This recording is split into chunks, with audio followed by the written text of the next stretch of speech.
Hello, and welcome to Beating Heart Disease. My name is Kevin Wells, and I'm a heart disease survivor. I had a quadruple bypass about a year and a half ago, and today we're going to talk about the 5 ways that you can lower your blood pressure naturally. The 5 ways that I lowered my blood pressure naturally. I am not a doctor, so anything that I suggest here, I would suggest you talk to your doctor about whether it's right for you, whatever type of medicines you're taking and treatment. You may want to talk to them to make sure, get approval and that kind of stuff if it makes you feel better. But I'm going to tell you my story and how I was able to lower my blood pressure naturally. I had my bypass on April 17th of 2017. I was released on April 20th, 3 days later. And to make a long story short, these are the 5 blood pressure medications that I've been on. Lasted about, 8 months after I got out of the hospital. These were the ones that were prescribed for me. I went back to the hospital 6 times because of complications because of these medicines. It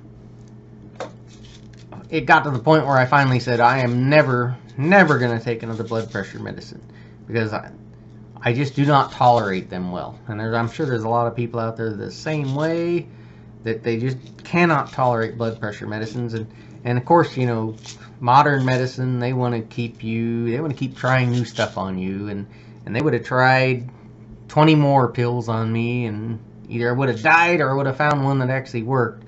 But I'm not a guinea pig like that, so I had to find natural ways to actually lower my blood pressure without these things. So, and I actually found out one thing about myself. I actually have white coat syndrome, which I don't know if you know what white coat syndrome is. White coat syndrome is when your blood pressure skyrockets anytime you're around somebody in a white coat. And when I go to my doctor, my blood pressure will be 150 over 90. 30 minutes later, when I'm home, it's 125 over 80. I went to my dentist last month. It was 175 over like 97. Something crazy like that where I've never even seen it before. Sat there for a little bit. It lowered enough where they could treat me. But so I have white coat syndrome, and I can't imagine how many people out there that have white coat syndrome that are on these terrible medications that don't need to be, because they don't have a blood pressure cuff at home where they can monitor their own blood pressure over a period of time. Of course. You don't want to just take one and say, well, I don't have high blood pressure. You want to monitor over, a week or 2 weeks and say, well, it's average at home. It's only high when I go to the doctors. If it's high when you go to the doctors, but it's average at home, you probably have white coat syndrome and you probably don't have high blood pressure.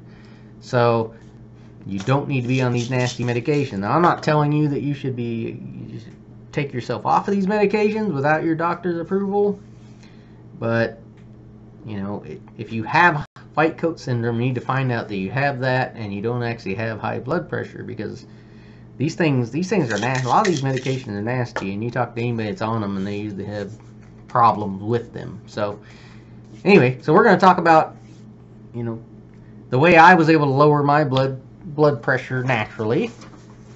And you can kind of see that I keep track of my blood pressure, so you can kind of see I was like 140 over 90 a little over a year ago.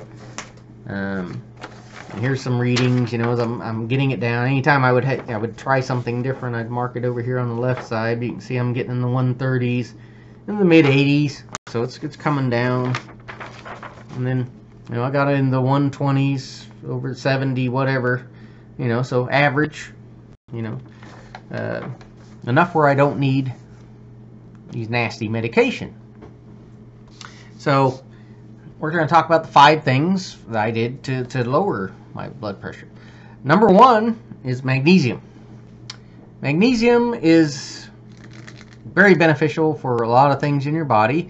It's one of the most plentiful elements that you have in your body. It doesn't exist much in your blood, so when they take a blood sample, they can't really tell if you're depleted of it or if you have too much of it.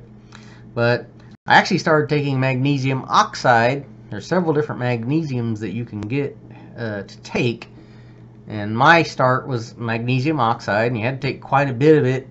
And of course, It's magnesium, so it messes with your bowel movements because it's like the same thing it's in magnesia, milk of magnesia. So it starts messing with your bowel movements if you take too much of it. But eventually I learned about magnesium chloride. Magnesium chloride is actually synthesized easier by your body. Your body absorbs it a lot easier, so you don't have to take as much magnesium to get the same effect. So I take 2 of these every Monday, Wednesday, and Friday, and I take 1 every other day. And that seems to really do a good job at lowering my blood pressure. That was one of the first things I did to lower my blood pressure. So definitely look into this, look at the benefits of it, and make your own decision about it. But magnesium's definitely something you need to look at. Number 2 is diet. And of course, diet. Oh no, here he goes with the diet. Everybody's got the diet. Everybody's got some kind of a diet. I'm gonna have to change my whole life to fit this diet. But no, we're not talking about that. You need to make subtle changes, not complete changes. I like to treat this like it's a bank account. Basically, if you want to lower your blood pressure through your diet, you have to control sodium. Sodium, you want to stay below 1,500 if you're a heart patient. I like to stay below 1,200. That's my own goal. But if you really want to push it, 1,200 milligrams is what you want to stay below. But if you treat it as a bank account, it's a lot easier to control your sodium in the morning and throughout the day than it is at dinner. At dinner, you may be going out to eat, and you can't control what the restaurant is fixing for you, so you're just kind of you're flying blind there. So in the morning, you might pick something that's got fairly low sodium. I really like the sprouted rice or sprouted wheats. There's reasons for the sprouting. Sprouted stuff is a lot of times it tastes really good, like sprouted bread and that kind of stuff really tastes good. But there's health benefits to it that I won't get into on this video. But it's fairly low in sodium, and instead of having like regular milk, you can maybe like flax milk. Flax milk is a lot lower than regular milk, but if you do coconut milk has a lot less sodium than regular milk. So something other than regular milk to start out your day. And then like for snacks throughout the day, you can do low sodium nuts, maybe no sodium nuts. And no sodium's it's not as tasty, so you may want to go ahead and go with a low sodium to start out. At least you get some of the salt, and it helps the nuts taste a little better. For me, for like lunch, it's usually a smoothie, and that's got it's got berries in it, and it's got a little bit of whey protein, and just several things thrown in there that tastes really good. It's a liquid lunch. A lot of people aren't going to like that, but it's low in sodium. By the time I get done before dinner, I'm probably sitting at 500 milligrams, and I probably have almost 1,000 left in my bank account that I can use for dinner.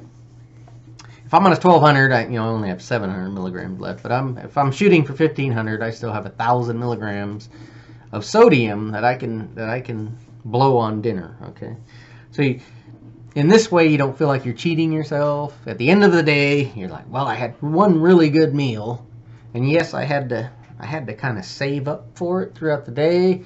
But at the end of the day, it doesn't feel like you were robbing yourself, of anything. So, it's really it's one way to manage the sodium level throughout your day.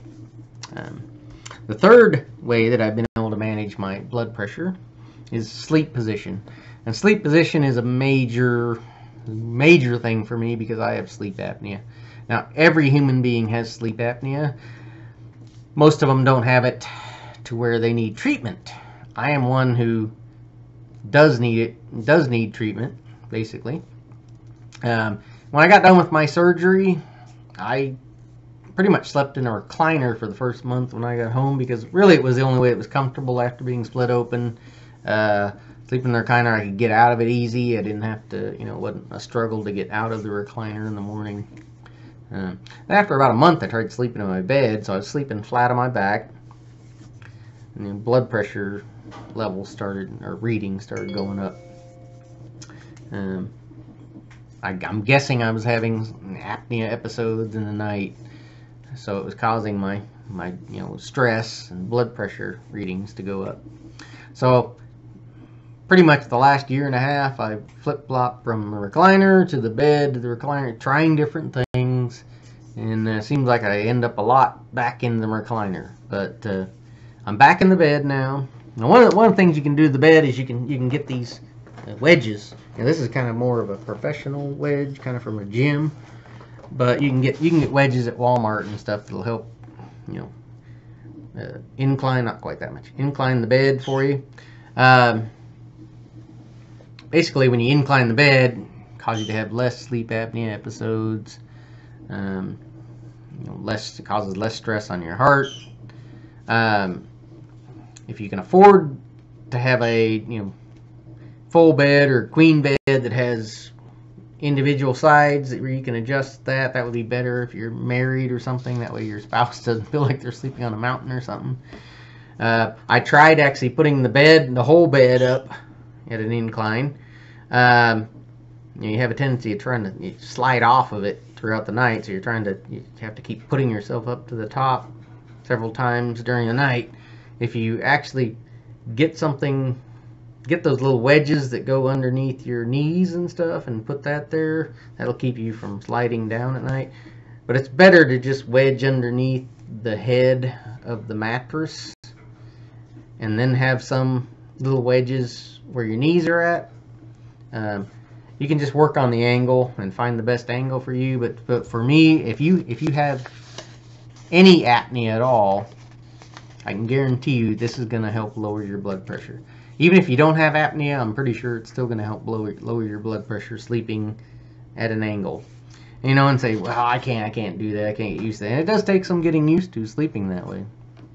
But boy, I'd rather feel like I'm sleeping on a mountain than feel like I'm having a heart attack and have to go back to the hospital. Trust me, it's way preferable to that. But anyway, the third thing was sleep apnea. Fourth thing is garlic. Garlic has many studies that show that it's very beneficial for your heart, very beneficial for blood pressure. It's a vasodilator, kind of like nitroglycerin, that people take when they have angina and that kind of stuff. Basically what I do is I break off 2 of these cloves every morning. I crush them between two spoons. I'll let it sit there for about 5 minutes because it has a compound called, garlic has a compound called allicin, which as it sits, more and more of the allicin builds up after it's been damaged. As it sits there, this allicin builds up. So you gotta let it kind of sit there after you damage it. So while I'm waiting, I'll take my other supplements and stuff. And then when I get ready to take this, I'll usually take a little swig of olive oil to kind of coat my mouth, and then just eat it whole. I usually have my breakfast ready to eat before I take this because your stomach can kind of get upset by taking raw garlic, so you can eat right away, so it prevents that from happening. But garlic is a major thing for preventing blood pressure, high blood pressure. And then for dinner, I usually do 1 or 2 cloves, and I'll usually just chop that up and sprinkle it on top of whatever I'm having. It doesn't matter if I'm having sushi or sweet potato or whatever. It goes with about anything. I've never really felt like garlic has decreased the taste of anything that I'm eating. I mean, your mileage may vary if you don't like onions and that kind of stuff. For me, garlic seems to make almost anything taste better. So it doesn't feel like I'm robbing myself of anything by putting garlic on it. The fifth thing is stress. And stress is something you really have to work at because it's something that you have to practice. When I was going through heart rehab, we had to take a stress class. And they teach you to live in the moment and actually by the heartbeat, because the next heartbeat's not guaranteed. So you have to live by in this heartbeat, in this moment, and not worry about things in the future, not worry about things in the past. It's a struggle. I mean, at this point, I can actually flip my stress off like a light switch. It only lasts about 30 seconds, and then I can flip it off like a light switch. It wasn't always the case. When I first started out, I had to work up to that. And I'm not really sure where I got to the point where I could just flip it off like a switch, but it just happened all of a sudden where I just found that I could just flip it off. I could tell right when I was going to reach that point of blowing up and just switch it off. Because they say in heart rehab, if your stress lasts longer than 90 seconds, it's damaging to your heart. So I imagine a lot of that is the extra blood pressure that it causes. But there's probably other things associated with it as well. But you don't want stress to last, anger, stress, sadness, that kind of stuff to last more than 90 seconds. Hard to do, but if you practice it, you can do it. One of the first things I did to help combat stress was, like, say you're on the road and somebody cuts you off and you're mad at them. I would have been mad at them for 10 minutes after that. You know, it would have been before I had my bypass. I would have been mad at them for 10 minutes or so.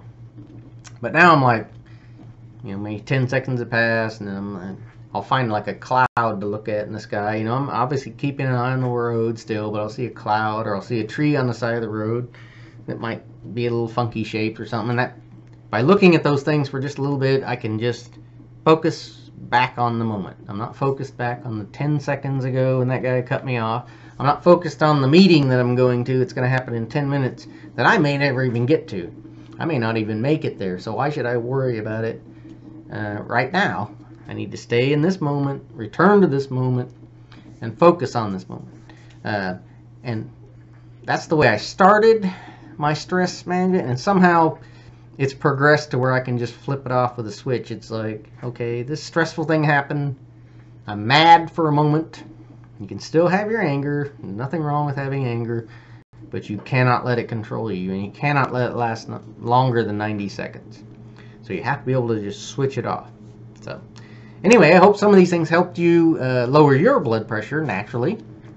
If you find these videos helpful, please subscribe, and comment below if you have anything that you have done that's lowered your blood pressure, or if you had a relative that did something that lowered their blood pressure. Please comment below, because we're going to figure this out. The people like you and me who either been through heart disease, or we know relatives that have been through heart disease. We're going to figure this out. It's not going to be doctors, not going to be scientists. They're not vested enough. We are. It's our lives that are on the line. So we're going to figure this out, how we can either manage heart disease, or we're going to find a cure for it. So please comment below, and I will be making more of these videos as things come up. It's a constantly changing landscape. There's new procedures, there's new studies, there's new diets. So anytime something like that comes up, I will make a new video. And if not, I'm going to make them about every week anyway. But if new stuff comes up, I'll be making them more often. So anyway, I hope you enjoyed this video, and thanks for watching.